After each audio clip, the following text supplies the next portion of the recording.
σας. Είναι 9 η ώρα το πρωί, 16 Σεπτεμβρίου και ναι, μαντέψτε. Δεν έχω μάθημα. Ναι, δεν έχω μάθημα. Ο λόγος. Απεργίες. Γιατί ρε μαλάκα, μοιάζω κουρασμένος. Έχω τσίμπλα. Καλά ρε μαλάκα, γιατί δεν μου το λες? Έτσι μας είπα. Ναι ρε μαλάκα, δεν με πιστεύεις. Κοίτα, από τη μία, μπράβο, να αγωνιστείτε, να καταφέρετε να πετύχετε αυτό που θέλετε. Αλλά απ' την άλλη, γιατί εγώ να πρέπει να ξυπνάω από τις 7 η ώρα? Γιατί μένω και μακριά σχέση με το σχολείο. Να ετοιμαστώ το ένα το άλλο και μετά να πάω σχολείο. Πες μου μαλάκα, πες μου τέλος πάντων, μην έρχεσαι τη Δευτέρα. Γιατί εγώ να πρέπει να σηκώνομαι από τις 7 η ώρα. Ενώ θα μπορούσα να σηκωθεί 11, 12. Τώρα θύμωσα ρε μαλάκα, τώρα έτσι είναι αυτά. Τώρα θυμόμουν. Ωραία, έτσι είναι αυτά. Ναι ρε μαλάκα, θύμωσα τώρα, σπάστηκα. Άντε, και ας πούμε πως δεν με ενδιαφέρει και τόσο πολύ που ξυπνήσα νωρίς, εντάξει. Δεν θα μου κάνει και κακό σιγά το πράγμα. Τέλος πάντων, άλλοι θα μου πεις κάναμε μάθημα και εσύ κάθεσαι και κλαίγεσαι που δεν έκανες μάθημα. Όχι, δεν έχω κάποιο τέτοιο πρόβλημα. Αλλά και πάλι, δηλαδή 1000 φορές να μην πήγαινα σχολείο, ειλικρινά. Και πάμε και πάλι να το δούμε απ' την άλλη. Εγώ άκουσα ότι αυτή η απεργία που γίνεται θα κρατήσει περίπου 1 με 2 εβδομάδες. Εντάξει, όχι ότι θα χάνουμε μάθημα όλη τη μέρα. Απλά σίγουρα θα χάνουμε μάθημα κάποιες συγκεκριμένες ώρες, όσοι θέλουν να κάνουν απεργία δηλαδή.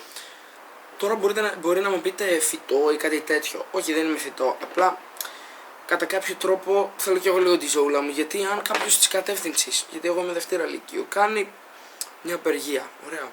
Κάνει μια απεργία, κάνει ξανά μια απεργία, ξανά και ξανά και ξανά. Χάνω μαθήματα. Άρα αυτά θα πρέπει να μου τα κάνει μετά. Και άρα θα μου τα κάνει όλα μαζεμένα. Και εμένα γιατί να με γαμίσει μετά στα μαθήματα. Γιατί όσο και να λες, εγώ είμαι μαθητής που κάνω τις ασκήσεις μου. Θέλω να είμαι στο επικής, να ξέρω τέτοιο. Να ξέρω το μάθημα, να ξέρω τα πάντα. Γιατί δηλαδή εγώ να πρέπει να κάθομαι και να χαμιέμαι πάνω στα βιβλία επειδή αυτοί θα μου δίνουν 30 μαθήματα την ημέρα. Για όσους δεν ξέρετε γιατί γίνεται απεργία, θα σας πω αυτή τη στιγμή. Η απεργία γίνεται πρώτα απ' όλα γιατί γίνονται πολλές απολύσεις στους δημόσιους υπαλλήλους και γενικά στους δασκάλους τέλος πάντων και γι' αυτό κάνουν απεργίες. Και τώρα θα με πεις, γιατί ξέρω εγώ, οι δασκαλοί σου, ας πούμε, αφού είναι στο σχολείο, δουλεύουν, γιατί να κάνουν απεργία αφού δουλεύουν? Πρώτον, αυτοί είναι άνθρωποι, γιατί ξέρουν να σέβονται και τον άλλο. Επίσης όμως υπάρχουν και άλλοι λόγοι. Όπως λόγοι ότι γίνονται πολύ συχνές αλλαγές από το Υπουργείο Παιδείας. Με αποτέλεσμα να υπάρχει μια σύγχυση, δηλαδή να γίνεται κάτι και μετά να το αλλάζουν στο ξαφνικό. Και όντως και εγώ θα έκανα, αν ήμουν στη θέση του, θα έκανα σίγουρα απεργία για κάτι τέτοιο, γιατί είναι και κουραστικό κάποια στιγμή. Τέλος πάντων, δεν με ενδιαφέρει και πολύ αυτό που έγινε. Ξύπνησαν. Είναι και πρωί. Πρέπει να κλείσω. Αυτό ήταν το πρώτο vlog. Ευχαριστώ πολύ που το είδατε.